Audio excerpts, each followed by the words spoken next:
And we're live. And we're live. I'm glad you found the start button, Matthew. That would have been disastrous. So, hello all who are watching online. And my name's Anna, and I'm going to introduce the three of us today. And then we're going to start to talk about international stage management, as we have told you. So thank you so much for joining us. I don't know how you see us on the screen, but I think Gareth, I was going to say the one with the glasses. They both got glasses. Gareth is the one with the hoodie in the middle on my screen. And Gareth works as an international show caller, production stage manager, and show director. Excuse me, I'm reading their things because I don't know their stuff by heart. He has a company called Q2Q Limited, and in 2019, you did 60 shows in 17 countries, which is pretty impressive with your company. And some of Gareth's credits include the 30th SEA Games in the Philippines, which you've just come back from, right? Mm-hmm. The Special Olympics in 2019, Dubai World Cup ceremonies in 2017 and 18, Saudi Arabia National Day 2017 to 2019, and I can't wait to hear about that one. The opening and closing ceremonies of the first European Games in Baku 2015, Dubai's National Day, number 43 and 44, the grand openings of Studio City, the Parisian and the MGM casinos in Macau, Clusters of Light, which is in the UAE and Egypt, and he worked as an SM in the London 2012 Olympic and Paralympic ceremonies. And he's also been working in educational training for over 12 years. So that's Gareth. Matthew has worked on over 20 Broadway productions, including Finding Neverland, On the Town, Dr. Zhivago, Sideshow, Spider-Man, The Little Mermaid, Wicked, The Phantom of the Opera, and The Full Monty. And he's done a lot of Broadway productions, plays, including Death of a Salesman with Philip Seymour Hoffman, Enchanted April with Molly Ringwald, and the tours of John Lithgow's one-man show, Stories by Heart, and Billy Crystal's 700 Sundays. So he's worked with some big names. He's also done some national tours, Grease, Les Mis, An Evening with Patti LuPone and Mandy Patinkin, as well as Mandy Patinkin's solo concerts, Dress Casual and Diaries. Other special events, he's done the Radio City Christmas Spectacular, Blue Man Group at the Hollywood Bowl, and Lord of the Rings Symphony concerts. And he's worked for numerous corporate clients, such as Google, Samsung, Facebook, Lenovo, Lexus, Volkswagen, McDonald's, and many pharma companies. And he's also on the board of directors of the Stage Managers Association USA, and a proud AEA member and founder of the Broadway Stage Management Symposium, which I had the pleasure of attending last year. So a little bit about me. I don't like talking about me, but I'll say quickly, I've worked as a production stage manager and a producer in Asia Pacific, North America, Africa, Middle East, and Europe. I've worked for companies such as Cirque du Soleil, Franco Dragone Entertainment Group, Christie Digital Systems, Sydney Opera House. I've worked on all genres of entertainment, concerts, arena events, corporate events, musical theatre, plays, dance, circus, outdoor festivals, and the like. I've lived in 4 continents and have been an expatriate for 15 years. And I also teach at Hong Kong University. I teach cross-cultural communication in entertainment, which is fun. And I also am the co-founder and managing director of Theatre Art Life, which hopefully you all know about. So individually, we're all stage managers, but we also have our own companies and organisations that we participate in, and that is us. So let's kick it off with working internationally. So I've spoken enough for the first 5 minutes. I'd like Matthew or Gareth to speak about what kind of work is out there internationally, and how do you end up working there? So would either of you like to start? Sure. I think internationally there is a huge amount of work, mainly because a lot of what we do doesn't exist in every country. So if you look in the events market, Saudi Arabia is has a booming events industry, and it's very new to events because the laws have just been relaxed there over the last couple of years. 3 years ago, many of the events and music would have been illegal to do in the country. So now that's been delegalized, there's a huge amount of events, and they've just completed the Riyadh Festival, which is absolutely massive. So because of that, there isn't the background like in the UK and Australia and America of theatre. I mean, a lot of people go through theatre who work in events, and countries like Saudi Arabia doesn't have that background. So they are crying out for people to come and run their events. And also particularly in China, Asia, although people do have theatre there, quite often major international event companies are Italian or Australian or American. They will often take out their lead people with them. So there is a huge amount of work out there. But the good thing about working internationally, as we'll discuss, we get to work with local people, and that's what makes the experience so good. Cool. Most of my international work has actually originated in the US, whether it's been with the Martha Graham Dance Company going to Europe, or Mandy Patinkin's concert going to Australia, or the Lord of the Rings Symphony concerts, which has kind of been just about all over. So my experience internationally is all started in the US, as that US market is reaching out to other markets. So I'm one of those people that Gareth was talking about who is going out to then work with the local teams to put up our show. And what do you think, from either of you guys, and I'll sort of weigh in on my side as well, what do you think people need to do to sort of get into that international realm? How does that trajectory working from locally in their own country to picking up jobs overseas? I mean, it is the old thing. It is of course, as we know in this industry, it's contacts and who you know. But that's not to say it's not the only way of doing it. Certainly, ceremonies are the one sort of big show that do tend to advertise. Certainly when I did Baku in 2015, the first European Games, that was for Five Currents, who won the lead ceremonies producers out of Los Angeles. But they advertised for staff of that, and that's how I applied. So there are definitely openings through advertisements for sure. But then a lot of it is, of course, I'm very fortunate that I had friends who recommended me.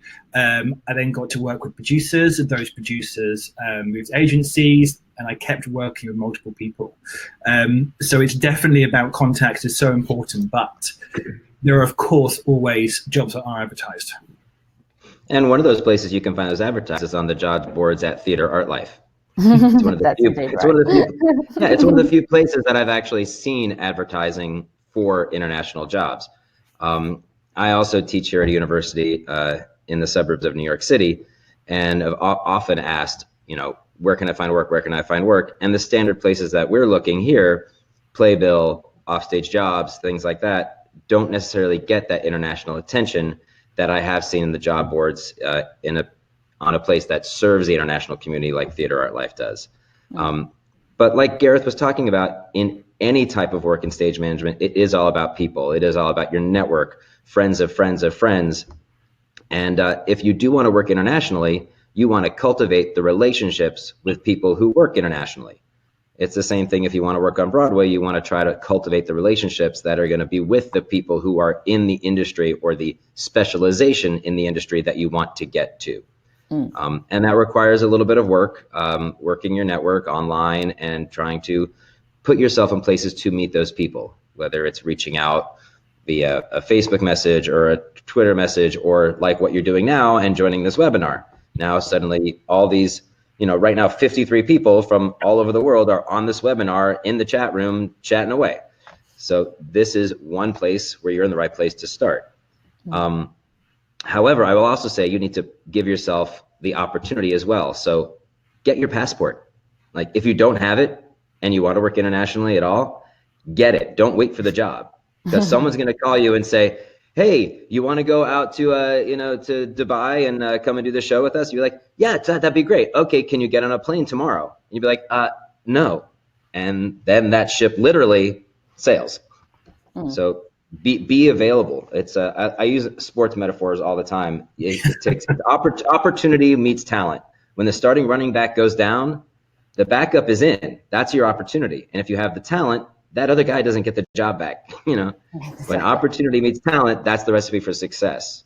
And like that, it's definitely availability. I have to say, there's so many things that over the years when I was starting out in events, it was a text of a text. Somebody else wasn't free, they weren't free, and it landed on my plate. I was like, okay, I'm going to make myself free for this tomorrow because it's a way in. And so definitely being available is your number one key asset. We should also say, sorry, Anna, that you can ask, if you want to ask us questions, feel free to type in the box and we can answer them as we go. Yeah. Yes, and I just was made aware, thank you, Javier, that messages were private. Now they are public. So instead of chatting with just us, now you can chat with everybody. Where do we see the feed? I need to watch it. Oh, there we go. I would like to say, having hired many people over a 7-year period in Macau, my advice for people trying to work internationally is to really work on their CV or resume, depending on where you come from. You might want to call it differently. A lot of the times I'll receive CVs that are very tailored to a local market and not really an international realm. And what people are really looking for from an overseas perspective is to know about the person and also to know details about the job. As these guys will probably verify, what a stage manager means in one country doesn't mean the same thing in another place, or how you stage manage might be different from location to location. So really you need to start, and I have hired people from, the UK and from America and from Poland and from the Philippines and from people from all over the place. So you really need to tailor your CV to explain what it is in each job that you've done and what responsibilities you've taken, and put an effort into really explaining who you are and how those jobs have influenced your work and your ability to work overseas.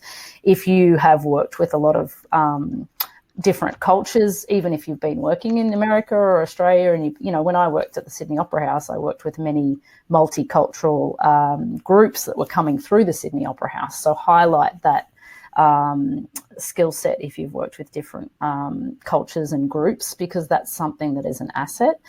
And then just the simple things, put your country code and your phone number and different ways to contact you and make yourself accessible, because the way that you, like Gareth said, if you miss out on that opportunity because they couldn't Skype you, WhatsApp you, text you, or contact you, and there's numerous apps that people use around the world that are very frequent that you may not use on a day-to-day basis, but knowing and understanding how people communicate regularly in other countries can be an asset for you to be accessible.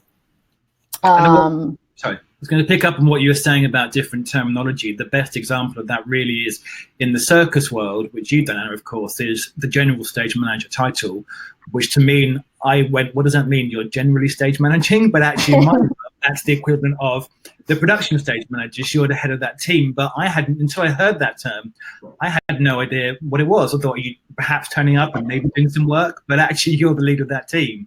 So it's really good to understand that, and also to make sure you're applying for the right kind of job.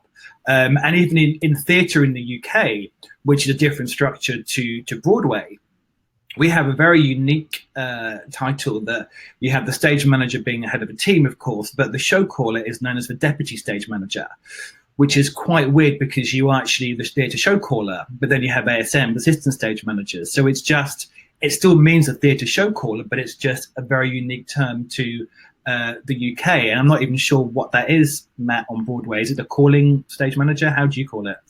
No, on Broadway, everyone calls. So the production stage manager is our top stage manager, and that person would be the one to tech the show from the front, to create the calling book. But then as soon as the show opens, all the other stage managers on that team learn the call and will start to rotate. And ironically, the production stage manager would then call the show the least once the show gets up and running, and the assistants would rotate calling. Right. So the way we sort of do it here is that you have the stage manager who's on your deck. The deputy is the one out front putting the book together. And then once up and running, like in the West End, then 2 ASMs will become book covers and learn to call the show. And then we sort of generally, I think on Lion King, I think the way we worked it was the DSM called 4 a week and we called 2 a week each to keep it fresh. But then certainly that DSM is still the principal person looking after the book. So even those things, although we can be calling, like on Lion King, which is a carbon copy of the show internationally, and the cues are 99% a carbon copy, the team structures completely vary depending on what country they're in. Yeah, it still makes my head hurt when I try to translate it into the UK version. I'm like, Deputy General Production. I said, yeah. And also what's interesting is that we used to call Lion King a million years ago, and as one of the ASM book covers, and we looked at the American calling book, and just the way we call is so entirely different. Even though we're calling exactly the same cues, our structure and our books are very different. So it's really good to understand what those things are. And even in language, we in the UK and internationally, we use the term LX for lighting, whereas on Broadway, it's very much using the word lights. So whenever I work in the States, I always say to the operators, I'll try and say lights, but my default will be LX. Is that okay for you? So the language it's really good to understand that as much as possible. And then you get the circus and we're all just generally stage managing. There was an interesting question on the topic of working internationally that came in while Anna was chatting about the process of going from just wanting to work internationally and not having a lot of experience to becoming someone who's very experienced working internationally and has developed the skills in the network, and talk about what that journey. So maybe we could talk a little bit about that start, that learning curve from where we go from the very beginning to get there. Like my first international work was with the Martha Graham Dance Company. And, they tour all over the place, nationally, internationally. And I was just recommended from a stage manager I had worked with almost 10 years earlier. It was like, hey, you're in New York, you're available, great. They're looking for somebody, go meet this guy. And then it was like, okay, great. You have the skills, you've worked dance before, you've toured, not internationally, but just around the US. Said, okay, let's go. And then we're off to France for 3 weeks. It's like, okay, here we go. Fortunately, in that case, every spot we went to, they spoke less and less English. So I got my feet wet in outside Vienna with the crew that spoke English. Everything was great. And then as we went through France, I had to pick up more and more French and more French and a little bit more and a little bit more and a little more pantomime and make my way through that transition. So by the end of the tour, I was actually calling the show in French. Wow. Which was an interesting experience. I didn't learn all the numbers. I need to know these 5 words. I need to know how to say lights, follow spot, stage right, stage left, and go. and so I literally called the show like that. So that's how I really got my feet wet in international work. And once you have the experience, then someone says, hey, if you work internationally, you just say yes. You don't have to say, well, it was only in France, or it was only a 3-week tour, or it was only this. It's the same way for people who want to just get on the road at all. You need to have the experience to get the job. Have you worked? Have you toured? Have you not toured? Anything that you can do to say you have toured, or in this case, you have worked internationally, is great. Doesn't matter if, I just crossed the border into Canada and I was in Quebec for, a one-off. Well, you've worked internationally. You've crossed the border. You're done.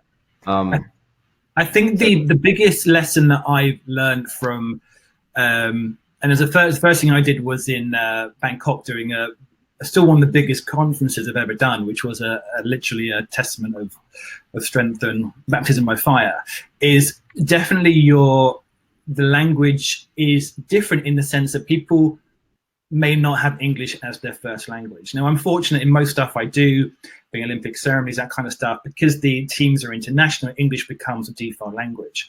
But often on smaller corporate stuff, you may have a team who doesn't speak English as their first language. And that's not their fault. That's my fault for being in their country and not understanding their language. And so you definitely have to learn to adapt, and it can be quite challenging. But to me, that's part of the fun of working overseas. Now, safety is obviously a big concern. So if you've got, for example, I did quite a big show in Beijing a couple of years ago, but the automation team was actually quite local. And even though it wasn't particularly cue heavy for them, communication was very important. So we actually had a local Chinese show caller who was fluent in English and Mandarin, who basically was calling in tandem just for those cues, really from a point that if something went wrong, we could have good communication. That was really important.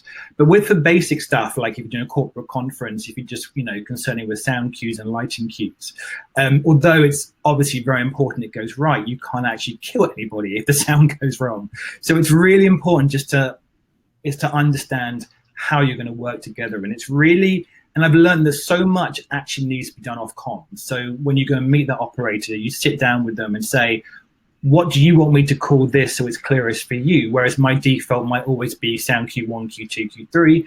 Other people say, oh, can you call it track 1, 2, 3? And that's really for them to tell me what is easiest for them. And I think that's always been my important lesson, is speaking to the operators and going, how do we make this easier for you? And when there has been a problem and they're not quite understanding, again, it's really not their fault. It's more my fault for only being a stupid English person only speaking one language.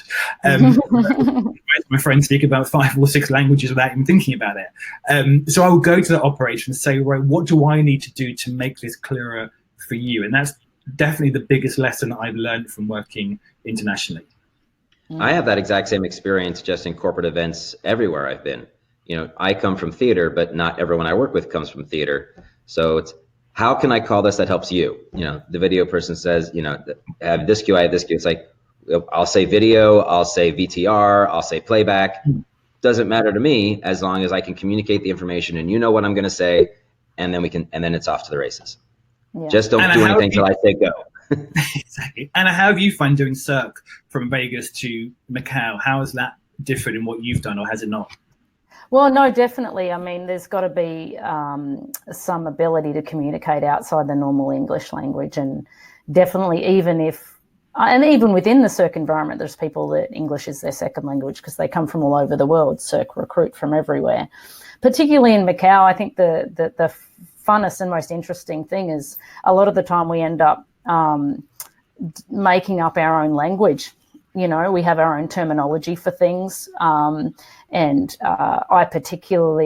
we built a schedule that is very color orientated, and all of the information is on one page. So it was particularly designed for the fact that a lot of people couldn't read, so they'd only look for their color and then they'd find their name within that color, rather than having to read the entire schedule and understand all of it. So we tried to narrow it down so that the minimal information was there so that they could understand when and where they were supposed to be at a given time.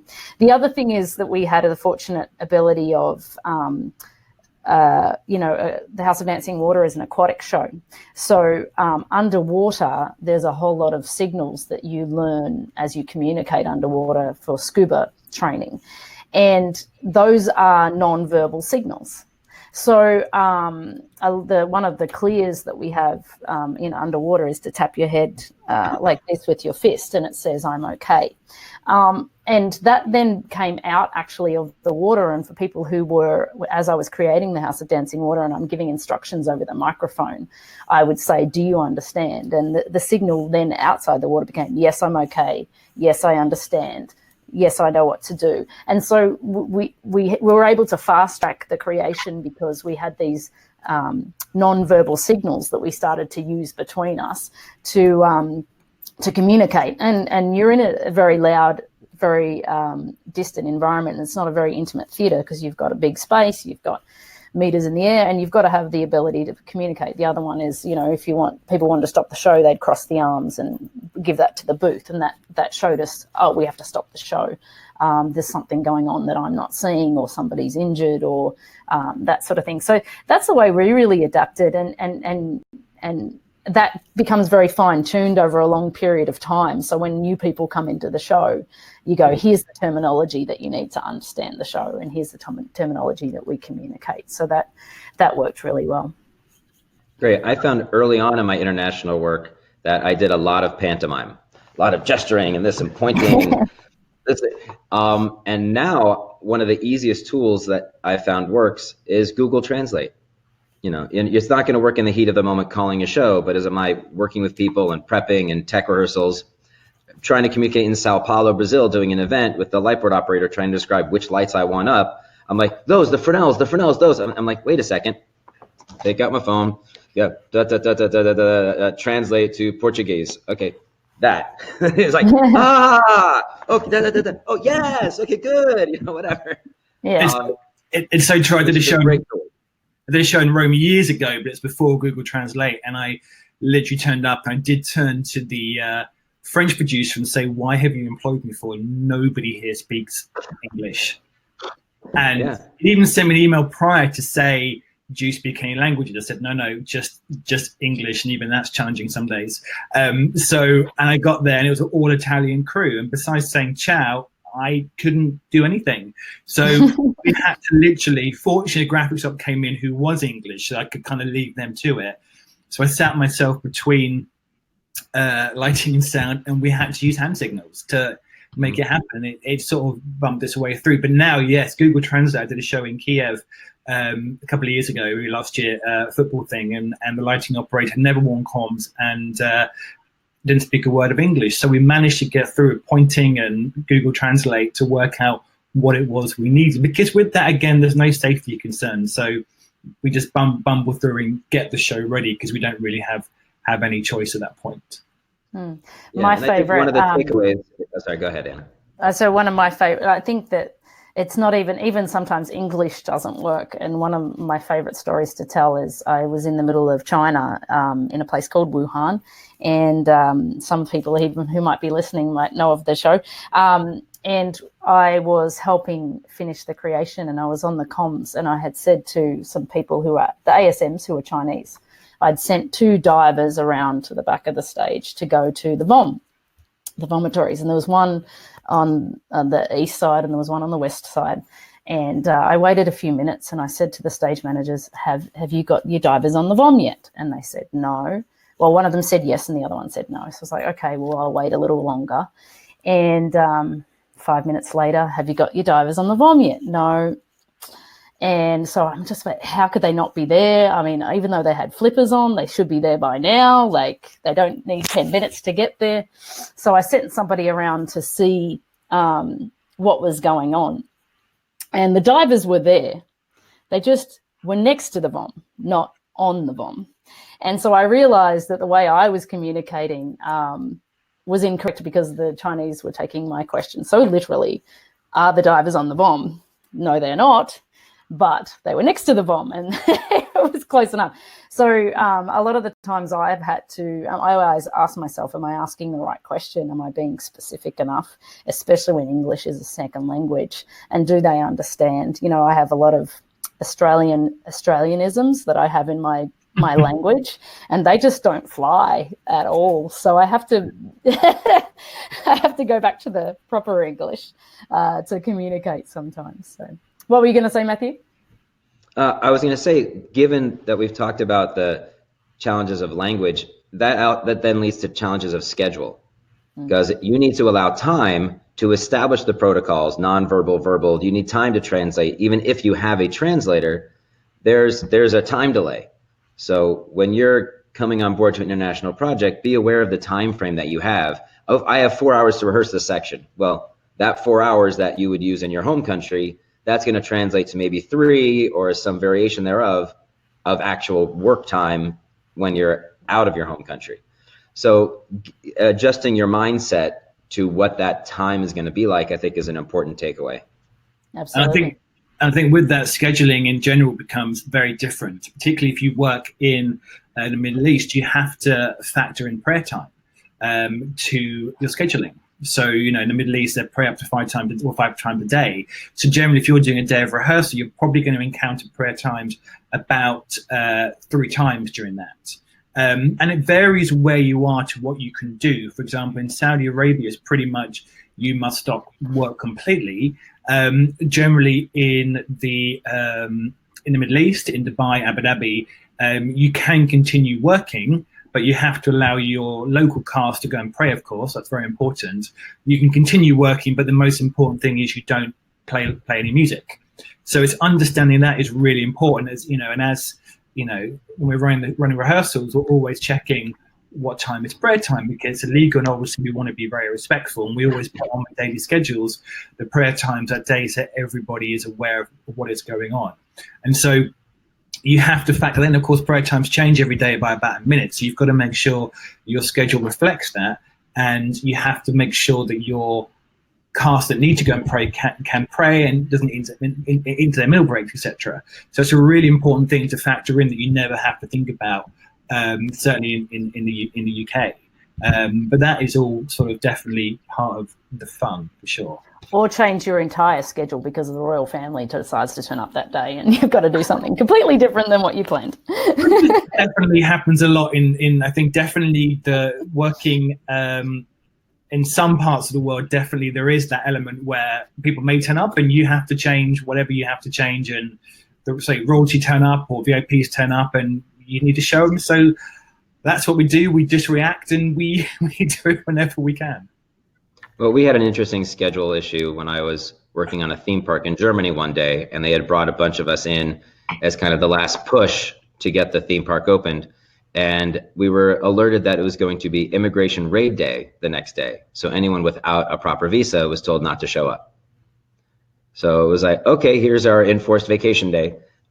So it was kind of an interesting schedule snafu. We're like, oh, okay, I guess we're not going to work at all tomorrow. Okay, great. Let's do that today. Yeah.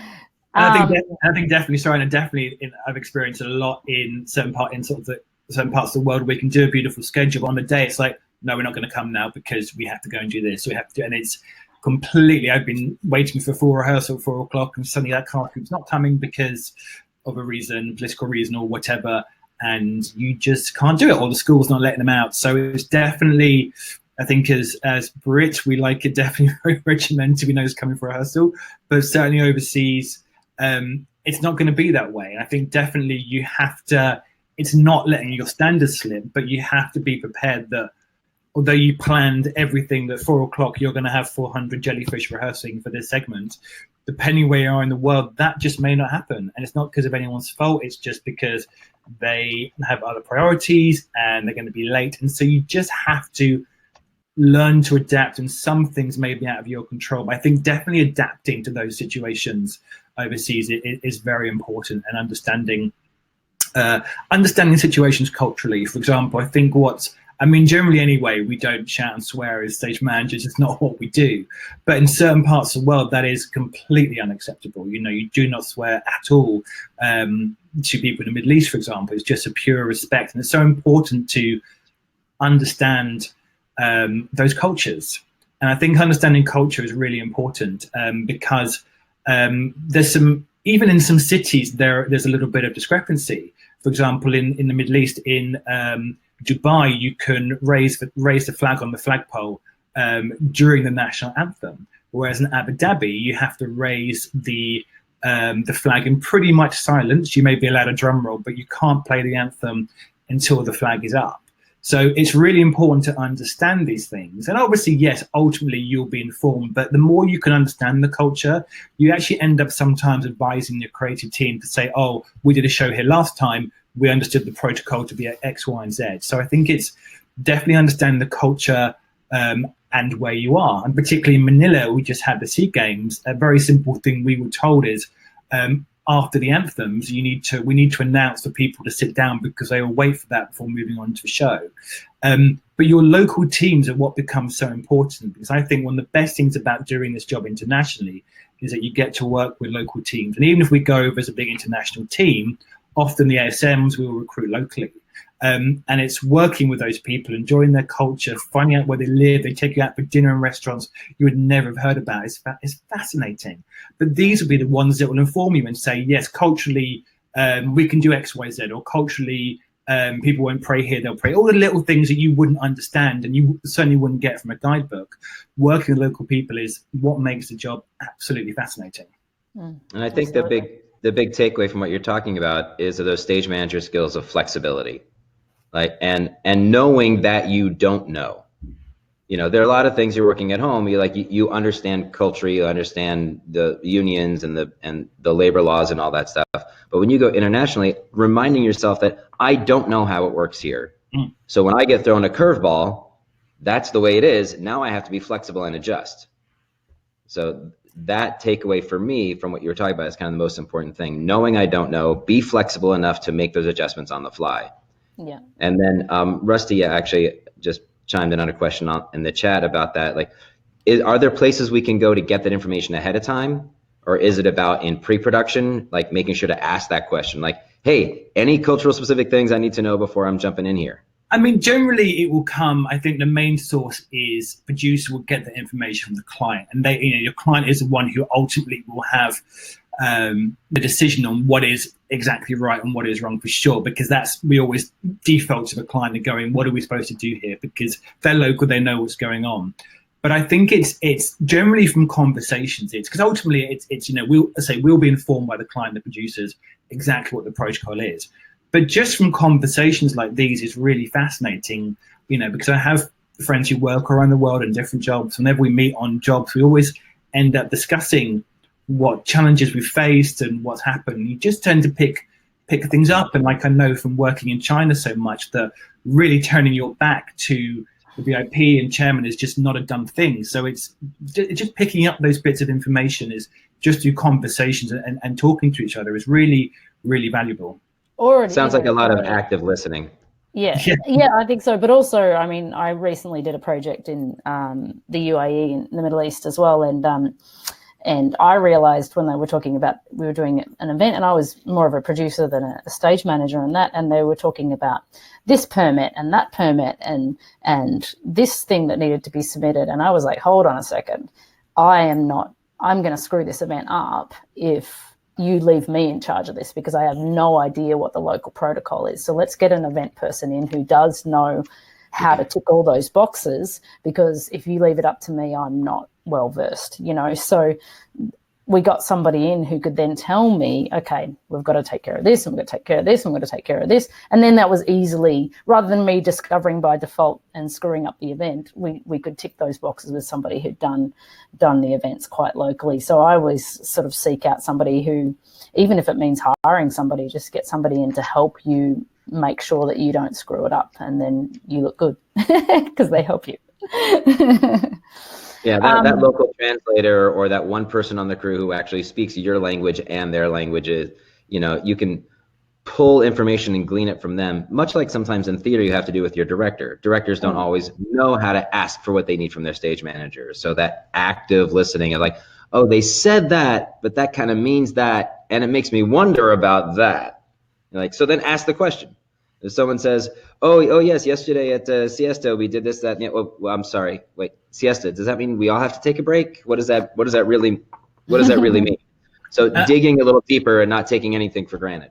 And I think often you have to get information from the horse's mouths, particularly if you work in Saudi Arabia, for example. They're a country where they don't, because events is quite new, protocol doesn't really exist. Obviously there's the major stuff for all families, but exactly how they're doing a flag and how the military should be really is kind of open to discussion.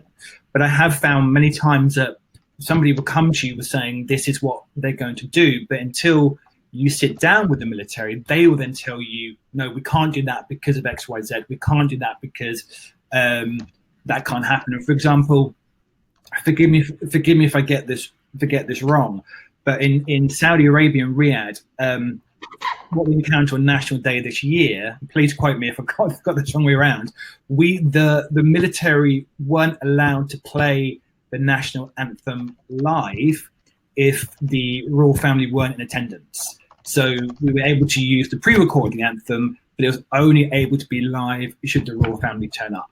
So we had this sort of element of the show that if they were to turn up, would then have to go live with it. So, but we only found that information out from the production stage man, the producer. We went, and myself, Show Call, we went to the meetings with the military in rehearsal just to find this information out. So from the horse's mouth is from the sources.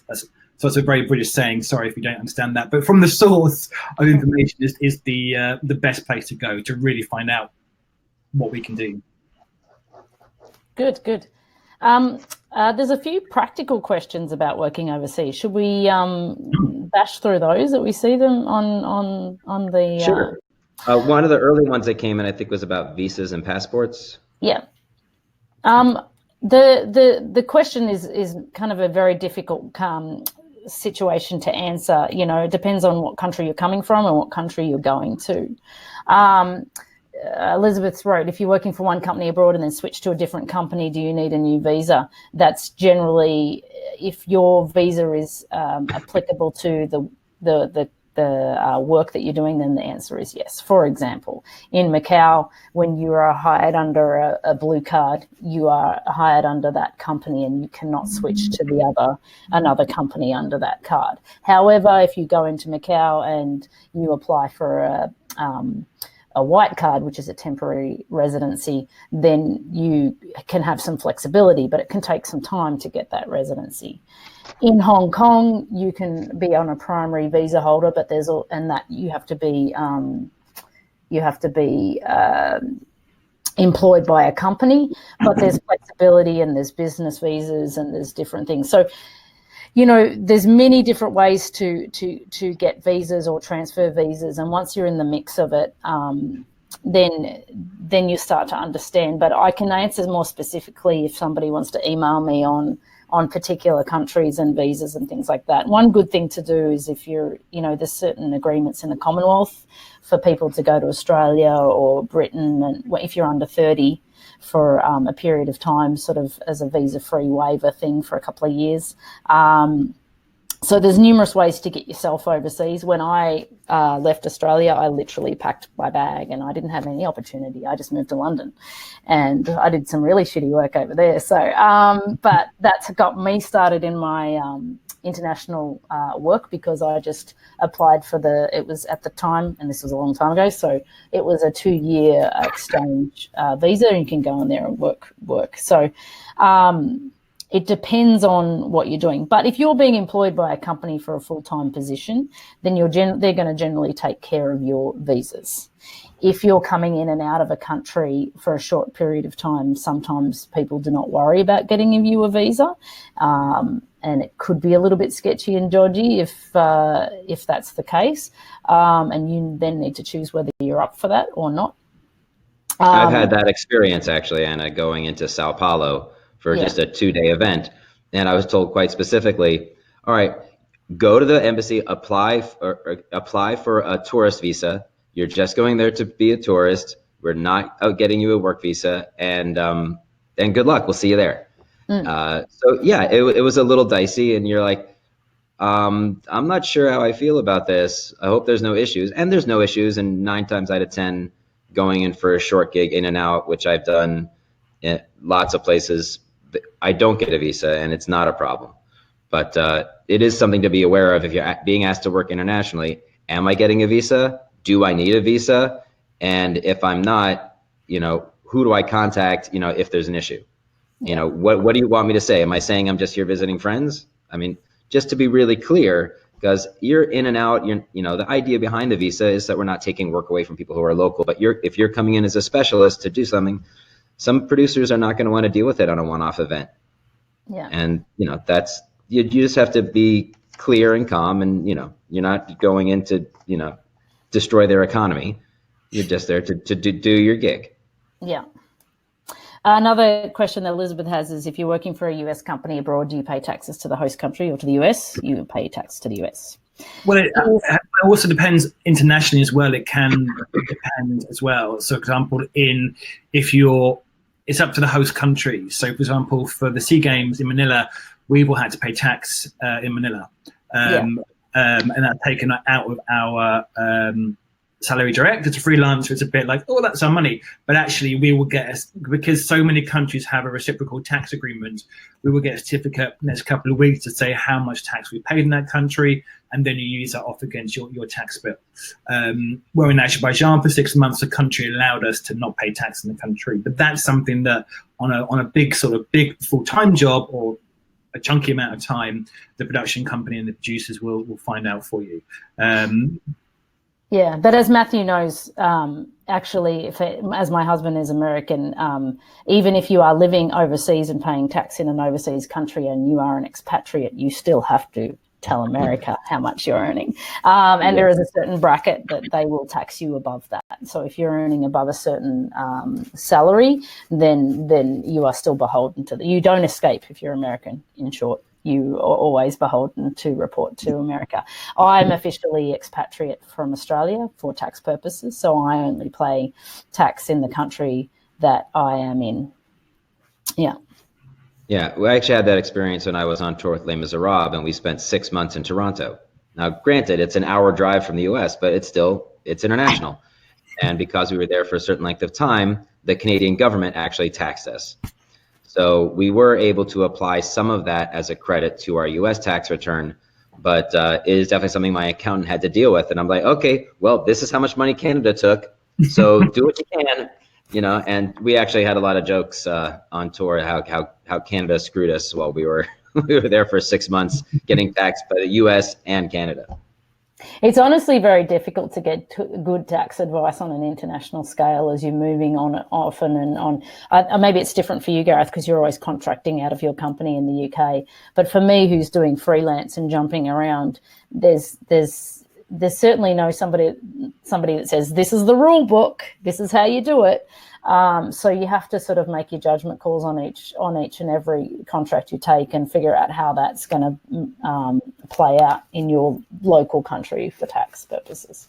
And that's actually a good point about if you could talk a bit about contracting as a LLC or a corporation. I think that would be a good point. I mean, it doesn't really vary. I mean, I think there is, like you said, Anna, there's no written rule, and there's no one source you can go to find the information. And a lot of it, I think, Matt, as you were saying, having to work internationally, sometimes you'd have to kind of decide, what's right, what's wrong yourself. But certainly, even though I'm a limited company in Manila, I was still taxed because they were taxing everyone involved in the show because they didn't want the money to leave the country. Absolutely fair enough. So it doesn't really change much from being a freelancer to being a limited company. I think perhaps it's slightly easier because all the money is going to the UK and I'm not being paid as me, I'm being paid as Q to Q. So I think it gives you a slight more flexibility that people overseas are paying you. And please don't quote me on this, but I've sort of, I think it's very much you can be paid as a consultant through your company and stuff. But I think if you have worries, you just need to check it out, because none of us are tax specialists. It'd be wrong for us to tell you exactly what is right and what is wrong. I think it's just, if you have concerns, just speak to your accountant. It really is the best way to do it, to make sure that what you're doing is good for you. Absolutely. So moving on to, probably not moving on to, going back to cultural challenges and things like that. Can I get an example of the most difficult place or job that you guys have worked on? Throw that out at me. You go, Matthew. I think on it. He's got to think about it first. No, I mean, I was in Spain doing one of the Lord of the Rings symphony concerts in Madrid. And even though I took high school Spanish, it still was not sufficient to have the intricate kind of conversations I needed to have with the lighting director. So I actually spent most of the day in the opera house there, walking from the stage out to the lobby, up 2 flights, go into where the light board operator was, to actually have the conversation about what we were looking for with the lighting. Then I'd go back down to the stage, back down 2 flights, back to the stage, look and see what we're doing, and then go, okay, now I need to tell them this. Back out to the lobby, up 2 flights, and back out into the booth, talk to the guy. Okay, great. Now we understand each other. Okay, great. I'm going to go back to the stage, and back and forth. And the language challenge that we were having in communicating what we were looking for with the show resulted in me putting nearly 30,000 steps on my pedometer that day. So talking about building time into the schedule, if we were on headset together, what would normally have taken maybe 15 minutes wound up taking us an hour and a half in order to get to the place of, no, this light wants to be on these people, this light wants to be on these people, and those 2 things play separate, and then they play together. So that was a challenging day, for sure. I think Roma mentioned it. I think one of the things I find hard is in some parts of the world, parts of Asia particularly, communication is not strong because people do not want to give you the wrong answer. So I've been in quite a few situations in Asian countries talking to comms where, in tech something isn't quite working. I've, sort of said, have you got a problem? But they won't talk back. And it's not through not understanding, it's culturally that they think it's only fair to listen. They don't want to question me. So that has been a repeated issue. And so I really find the way to deal with it is take comms off and just go and sit with them and talk through, look at their screen, whatever they're looking at in front, to go, what are we doing? And to really be as calm as possible. And it is definitely that is definitely the biggest challenge when you can't communicate as well as you want to. I think certainly, yes, in parts of the world, schedules are turned upside down, and that's a challenge, and you have to keep going. But I think when people actually won't talk to you is very hard. I remember I worked in India before, and you know, we've all been backstage having our food, whatever, in between rehearsals, and the crew will not come and sit with us. Like, we'll come and sit down. Like, no, we're not allowed to. You know, it's culturally, you're the managers. We're not supposed to sit with you. We're like, come and sit down. But because of that, sometimes people won't have a conversation. So it's quite hard to have the conversation on comms, you know, because generally if I'm, you know, doing so, I'll chat to the operators. What do you think? Can we cut 2 seconds off that? Can we make that black or make that a follow-on cue? But you don't have that communication. So that is what is challenging. So you need to have a lot of patience. And like you said, Matt, you might need more time in the schedule to allow yourself to work through that. Yeah, I've actually gotten, in general, a fair amount of response to something that I would ask for. People say, yes, yes, yes. I'm like, but you're not doing it. Yes, yes, but you're not. And that's on me to try to figure out how to get into them, because there's language, there's culture, there's all these challenges between us. And so sometimes you have to find that other person. Like I mentioned before, there's someone on that crew somewhere that you're going to find a way to connect with, whether it's you develop the hand signals like Anna was talking with, or they're a real translator, or they just know a little bit of your language, to break past those cultural and language barriers. Because even Google Translate isn't going to do it. Google Translate will get you, you know, dictionary, but not cultural specific. And that's where issues like Anna was having with in versus on. You know, the words might translate the same, because English is in general a pretty shitty language from what I understand. So to really get to the heart of what's going on, and like Gareth's example and mine, getting one-to-one with a person, looking at the same information, being in the same place, drawing on a piece of paper. It's like, no, I want it to go with this, and I want it to look like that. You know, just make sure you don't get a Spinal Tap moment where you want it 24 feet and it winds up 24 inches. But what's amazing is that you can have complete conversations with people when you do not speak the same language. And I remember years ago did a show, Monkey Journey to the West, at the O2 Arena in London, and it was a full Mandarin speaking cast, again before Google Translate.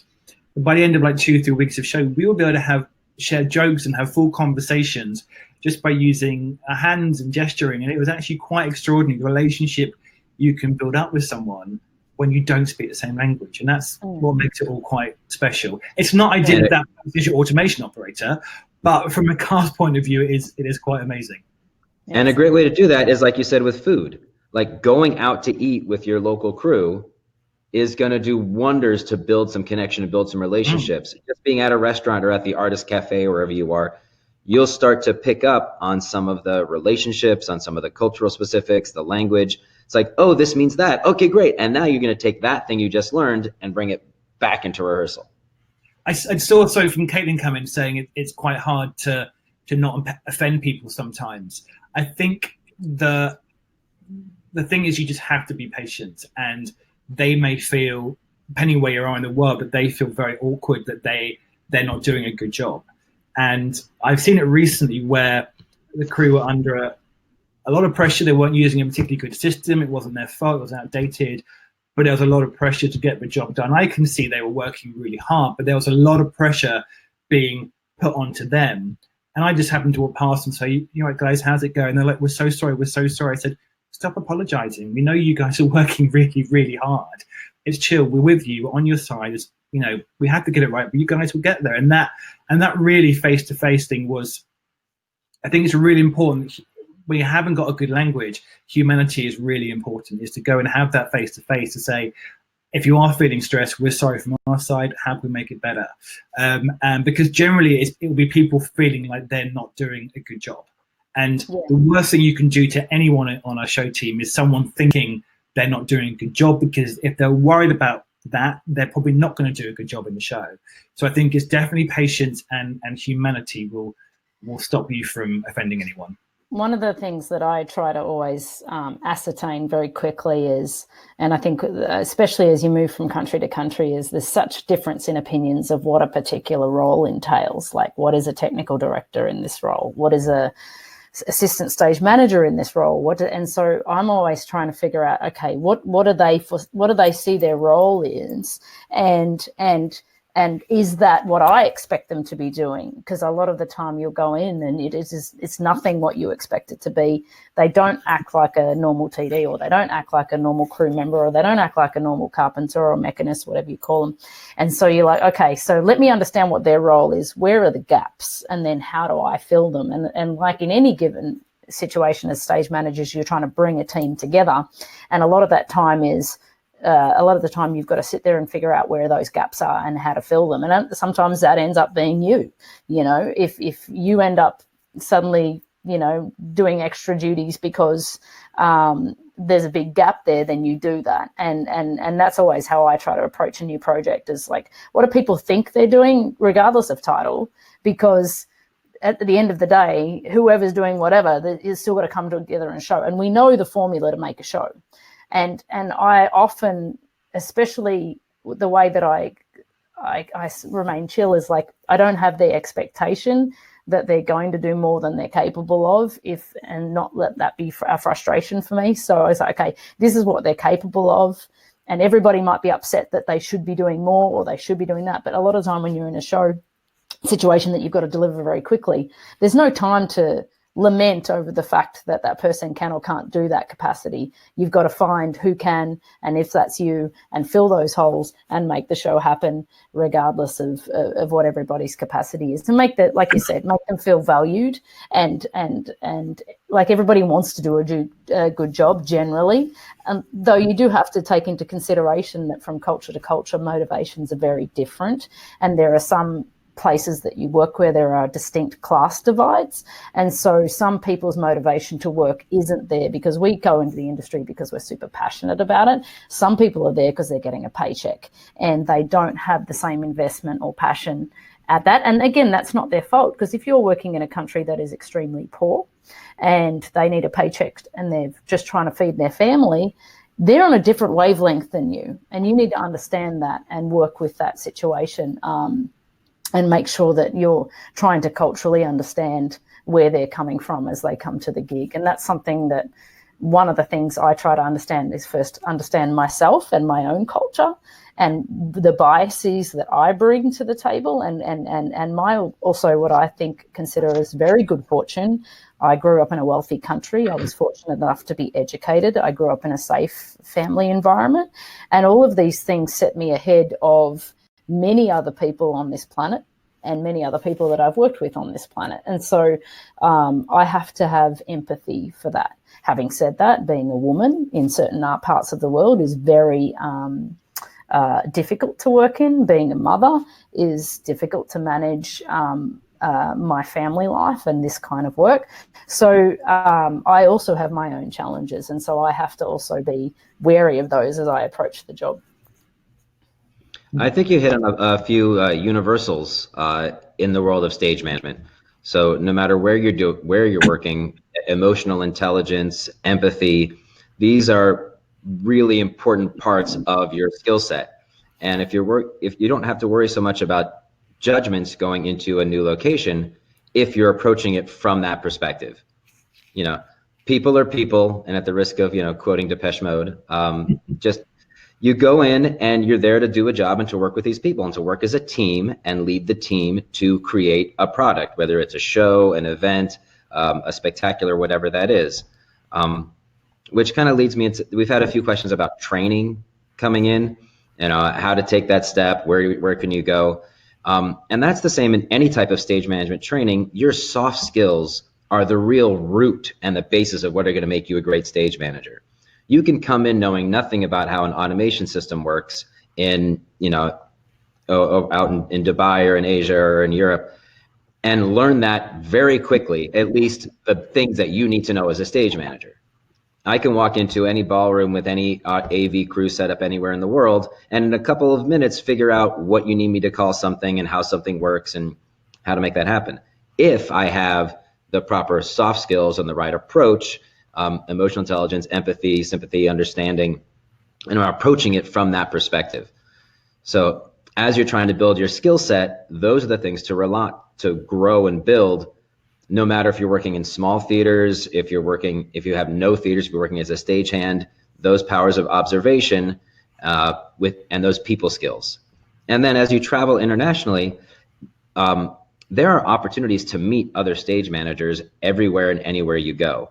I know in the US, the Stage Managers Association, in the UK, there's a great association. I met the board of directors of the Stage Managers Association in Spain. I'm going to totally mess up the words, but Association de Regisseurs de Spectacular. It was good.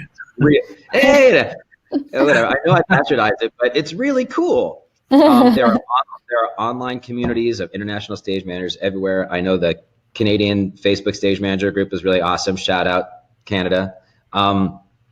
I was up there with doing a concert recently, and I just posted like, hey, I'm in Toronto for a couple of days. Anyone around? And I met a new local stage manager and a couple of friends, and we went out and had a great night and built some relationships. So there are things you can do that are in your power as opposed to just sitting around and waiting for someone to call you and offer you a job. And if you're confident in your skill set as a leader, as a manager, whether that's a stage manager, show caller, or deputy production, whatever, you are up for the task. And if so you're ready, you see a job, apply for it. There's you're traveling somewhere for fun, you're at a theater, go, hey, is there a stage manager here? They'll be like, huh, what? You're like, is there a stage manager? Is there, meet people. That's how so much, we started this, almost an hour ago with Gareth saying, I get my jobs from people I know who recommend me. And there's so much work there, and honestly, since I've been running Theatre Art Life, I probably get asked once a week to recommend people, and I don't have enough people in my portfolio. So, but the thing is, I need to build up the relationships with people that I can refer. Obviously, if I'm going to put other people on jobs, then I need to know them and work well with them and not work with them directly, but have a relationship with them where I feel like, yeah, they're ready for that task.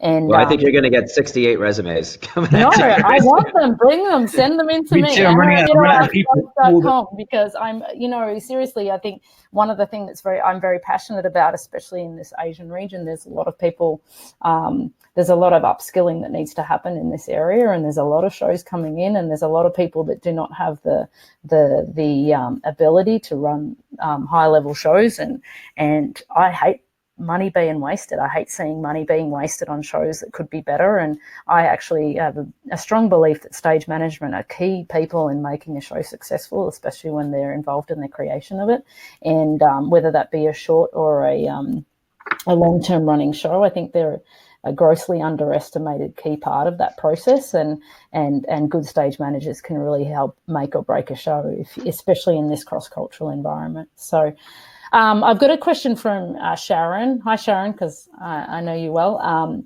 which is a good question, and I'd like to hear from you guys as well as I can respond to. Regarding contract negotiations, how do you determine what's appropriate to ask for in terms of payment, day rate, salary, per diem, housing, etc.? It's a good one. I think certainly, I know for a fact that rates very different between the UK and America. I'll be in truth, I know what corporate rates are in America, and I'm staggered by that. But that's different. That's fine. It's different. We work in different places.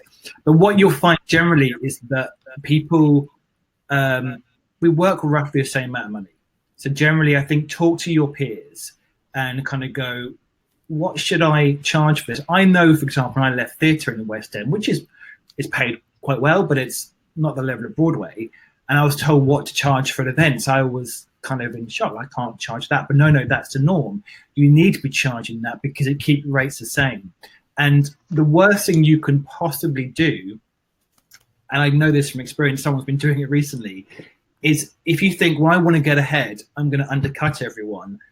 That's not going to work well for you. It might be one client who goes, oh, great, you're a bargain. But actually, some clients will question and go, well, why are you 25% of everybody else? And then other people, because I must admit, the amount of people who text me going, oh, there's a job recently, and this person's charged this amount of money, which is so low. It's been done for a reason to undercut people. And everyone gets talking about that person. So it's really important to just ask your peers and go, what is the average rate in the States for doing calling or stage managing? And what is it in the UK? And what roughly is it, where you are in the world? Ask your peers. And it's important for yourself and your friends that you charge the same amount of money. You are not going to get more work by undercutting. If I could actually jump in on that for a second, Gareth, because I have a great story that illustrates that perfectly. I was actually told when I started doing more event work by a producer friend of mine that one of the challenges he's having in hiring me is that I don't charge enough. So he would tell his supervisors, like, this person's this much, this person's this much, and they'd be like, why is that person so little? That makes me distrust that. That makes me wonder what's the problem? Is there a lack of experience? Is there a lack of confidence? What's going on?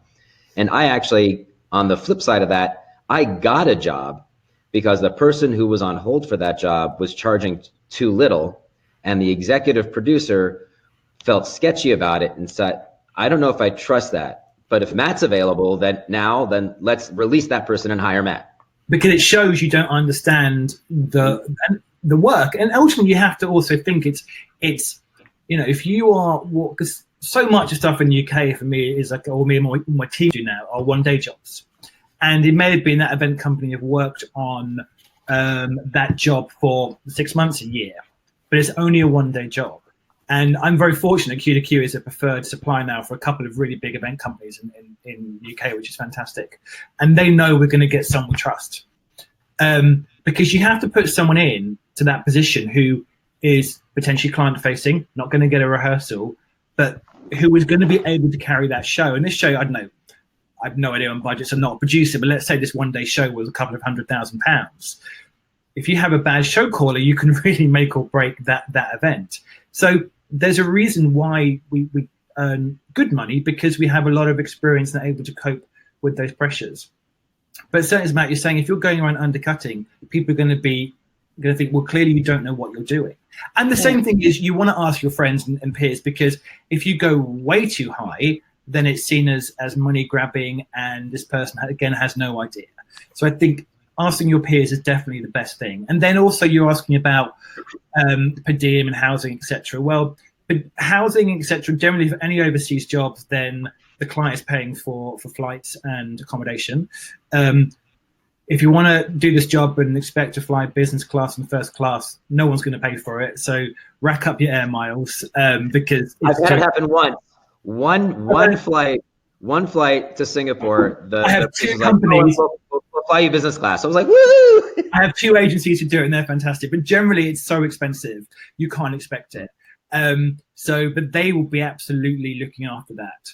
And then per diems is generally it really sort of led by the client. I'm very flexible on it. Basically, if they are providing 3 meals a day, your transport, I'm really not going to be picking game, well, you need to pay me, X amount per day.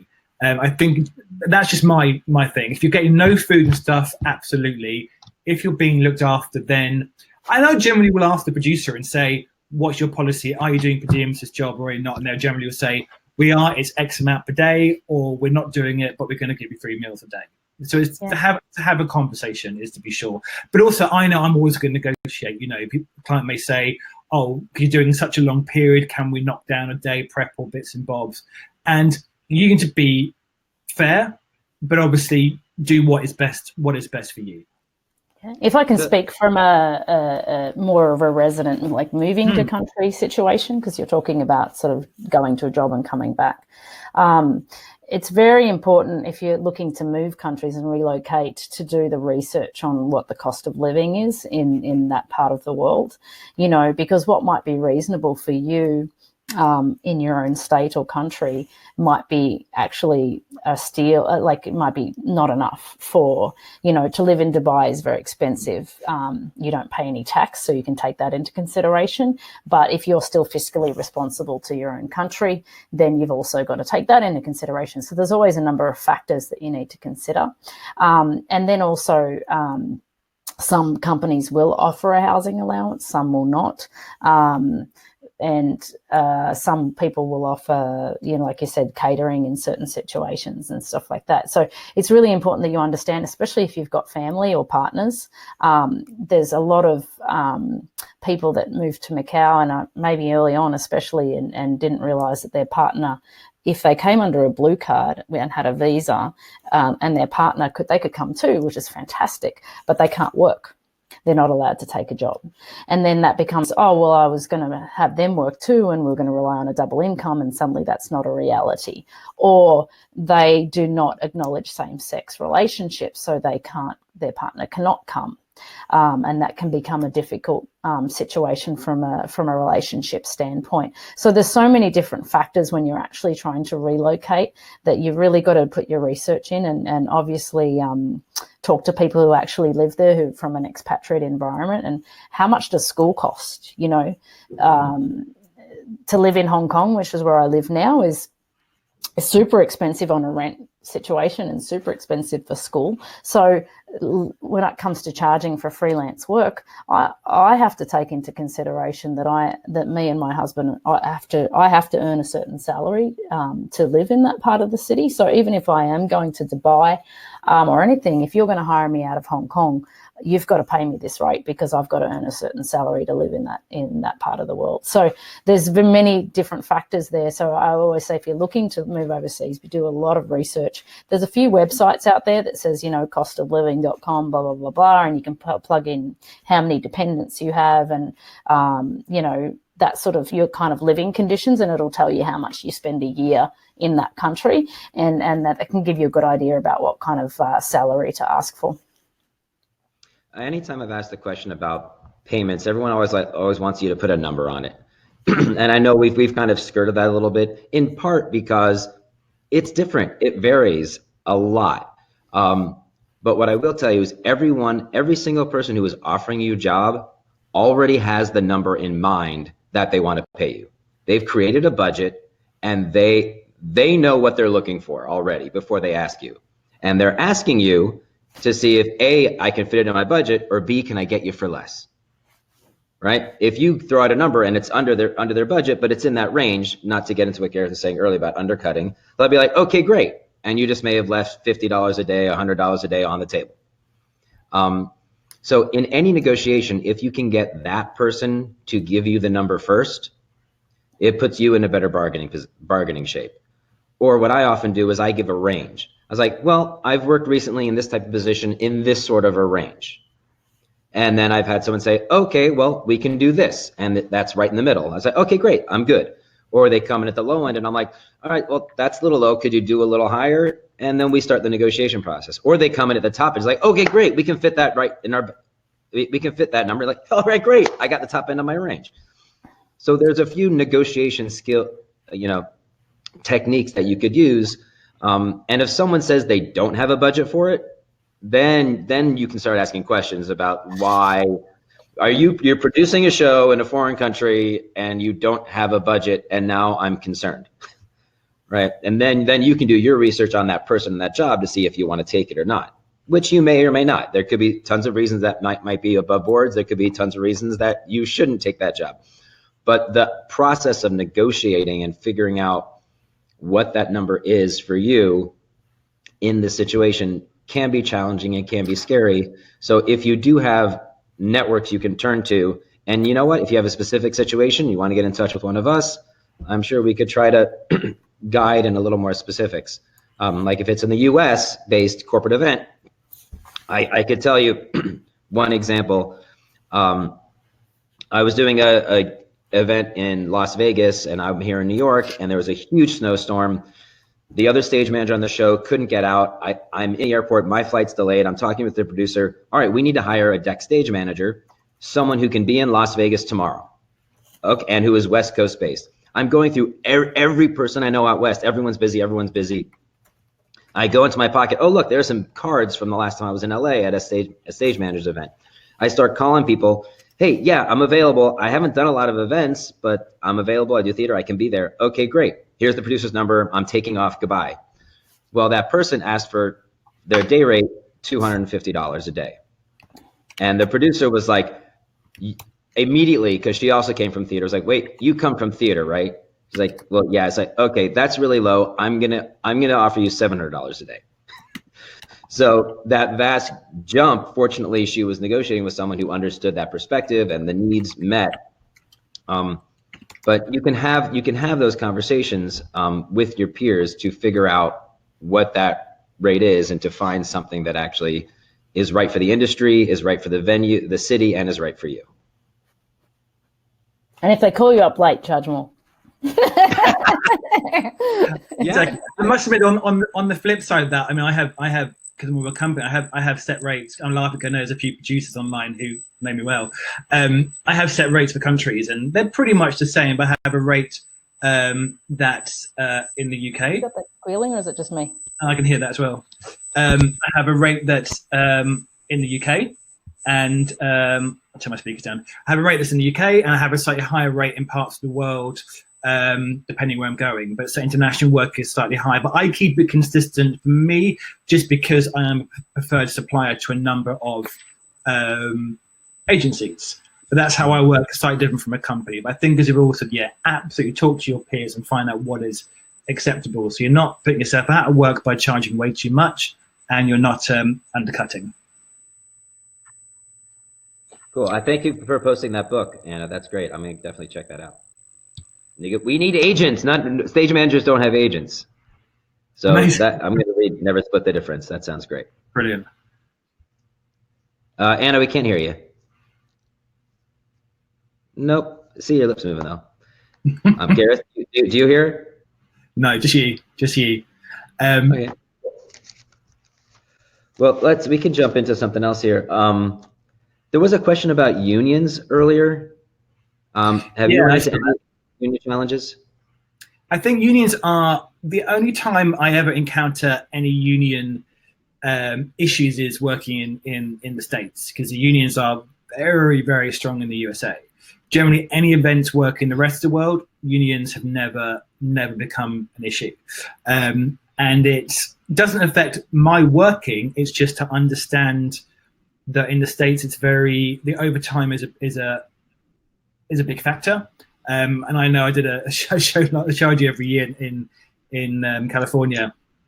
And the classic example, the TD came to me and said, "What's your plan now?" He said, "I want to do a quick Q to Q for half an hour." He's like, "Can you do it in the morning?" I was like, "Well, I'd rather do it now, but I can do." He said, "Oh, if you do it now, it'll save us $7,000. I'm like, "Okay, now is good." So I think you have to understand where you're working if you're in a union house, what those rules are. And I will always ask if I'm in the States and say, what are the crew hours? When do I have to break them? Because obviously I don't want to be responsible for going into, crew overtime or something. But I am not part of a union. There is equity in the UK. I'll be honest, apologize to anyone who is on equity. I'm not part of them because I did not find them personally strong even when I worked in theatre. And I have to say they do not have any bearing on the events world. So that's why I have no reason to be part of equity. And there is, as far as I know, no other union for what I do in the UK. There is BEC2 who look after the crew, who are very, very good, and the musicians union, but they wouldn't be good for what I do. Yeah. On the flip side, I am a member of Actors Equity, many, many years on equity contracts, and I think whatever challenges people might have, at least here in the US, I'm very, very happy with the work Equity's been doing on this side of the pond. But in our event work, there is no union that covers us in the management positions. And as you alluded to, obviously New York, Local 1, IATSE, they are quite a strong union, and it's a pleasure to work with them. In some places, it can be more challenging. But for me, working with unions internationally goes back to that idea of being flexible and being open. There should be someone there to inform you about any union concerns or regulations. That's not on you. And if if the producer is not aware of what those are and doesn't bring those to your attention, you can ask. You can be proactive. Like, hey, any special work rules, whether it's prayers, unions, or otherwise, siestas, what do we need to know about going into it? And that can definitely be part of your, hey, welcome, or pre-production, or just get on site if no one's talked about it. Anything funky or different, anything we need to know about the schedule before we start our day. Talking about those things up front and being aware when someone says, oh, by the way, we have to stop in 5 minutes because everyone at this point has to, jump up 5 times and, turn around and touch their heads, whatever. Okay, that's the thing we do here. Okay, so that's what we're going to do that. And while everyone is doing that, I'll sit here and work on paperwork, or I'll check my email, or I'll jump up and spin around 3 times and tap my head. Cool. Why not?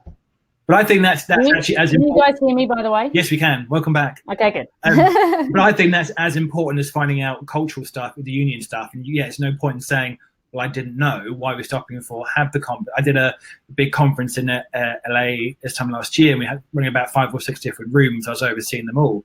And one point, literally, and people were feeding messages into me, how they're going and what time. And I reported to the producer and going, oh, that room's going to go over by 10 minutes. Like, okay, if they do, it's going to cost them $20,000. So let me go and speak to them right now, because it's good to understand what the implications are of where you are, and just as Matt said, have that brief conversation just to find out. Cool. There was a question about equity membership for stage management, how it affects your work, and equity in the U.S. only covers theater here in the U.S. If I'm going to do theater in Canada, that's a different union. Theater in the UK, that's different. If I'm doing events, equity has no jurisdiction over it whatsoever.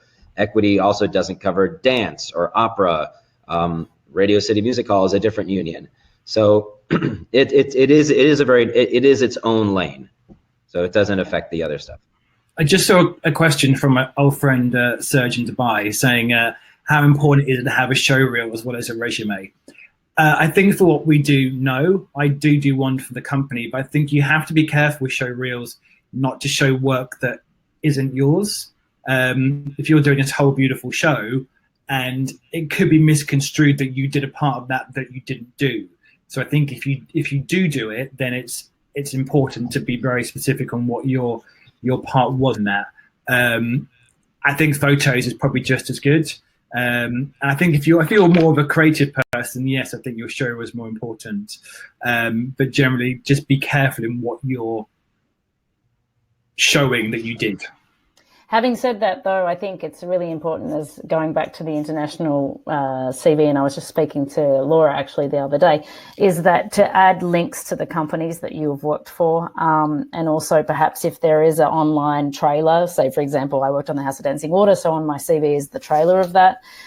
So people can get an understanding of the scale of the things that you've worked on. And yes, it's not to say this is all my work, but if people don't know the company that's listed, especially if they're hiring you from across the other side of the planet, at least they can go digging about that company and go, oh, okay, that company does that.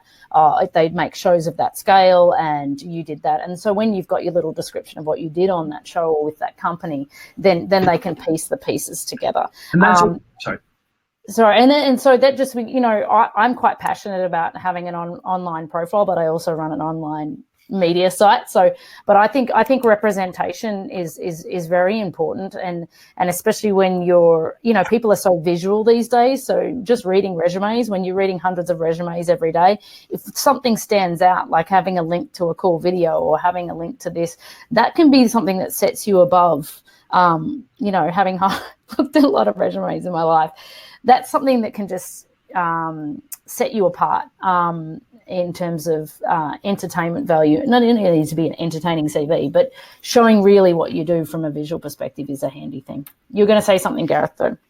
I was going to say, I think I still find LinkedIn very useful because of that you can post photographs under each job you've done. So yes, if it's a job that might be a huge, massive show you've done somewhere, but if no one else has heard from it, a couple of photos is a really good way of doing it. So I still use LinkedIn quite a lot. Super important, because I know a lot of maybe Americans don't have a LinkedIn profile, because the last time I spoke at the Broadway stage management, I asked them to put their hands up and there was like hardly anybody that had a LinkedIn profile.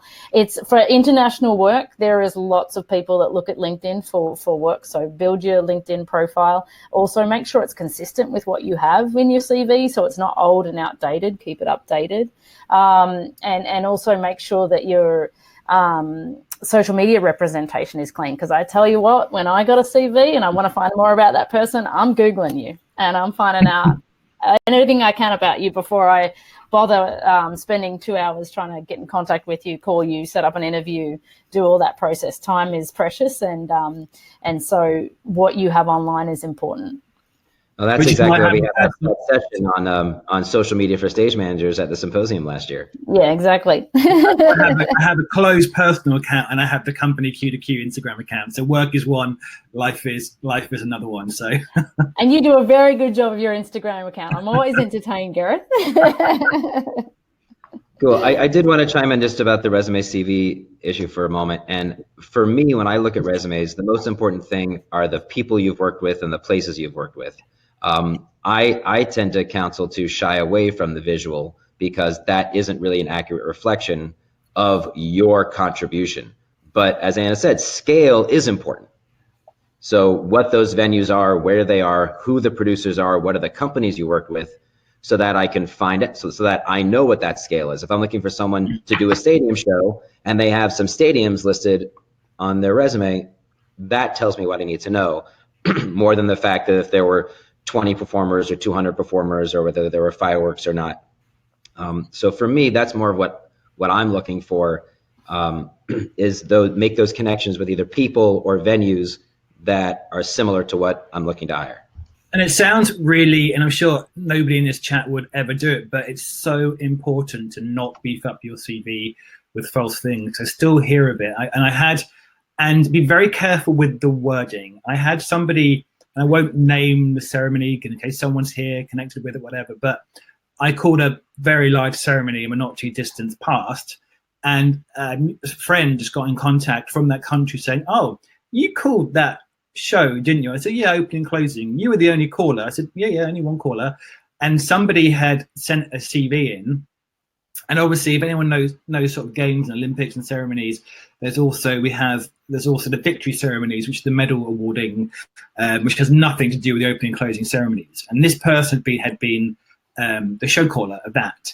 The way they had written in their CV, I can't remember the exact wording, but you had to look at it really carefully, because it sounded like they were the show caller for the opening and closing ceremonies. And the word victory was sort of missing at the end. I can't remember exactly the example, but I read it and went, no, that sounds like you were the show caller for opening and closing ceremonies. When you weren't, you did victory ceremonies, which is something very different. So be very careful with your wording, because everybody knows everyone, particularly in theatre, in the West End, everyone knows each other. I'm sure Matthew would say exactly the same in Broadway. Anna would say the same. Globally, I'm sorry, everywhere. You're going to be up, we're 2-3 people away from finding exactly, out. and events as well, between everyone on this forum. So be really honest is definitely, because somebody will find you out, and that's quite career limiting. So just be honest. Serge has another good question, is like, when you've worked on so many shows, how do you choose the projects to present and what's important to mention?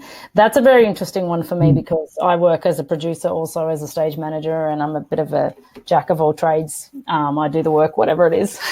And so actually sometimes I will tailor my CV depending on the project that I'm applying for. So if it's a circus-based one, then I will double down on all my circus experience. If it's corporate, then I'll bring in those corporate things. So I don't really have one sort of CV. I have a big list of my career history, and then I pull from what that is to build, so it's not 7 pages long, just to have, the key points that I think they'll be interested in and that would apply to the job that we're talking about. Yeah, and I had someone, a caller who's on here, who is an amazing circus caller and that kind of stuff, but he wanted to do some corporate stuff for me. I said, look, can you bump up your CV with the corporate stuff you've done, so I can put that at the top, because the clients I have, to them, the circus world is different. They want to more interested in seeing the corporate stuff. And even though I recommend teams, quite often, particularly in China, the clients need to show their client the CVs of a team. So as Anna said, keep your CV up to date, because I even asked my team and go, can you send it over? The amount of times people who do shows for me go, I haven't written a CV in 4 years. So it's really important to keep that up to date. You can customize it, like Anna was saying, like who is this resume for? What job am I applying for? And customize it that way.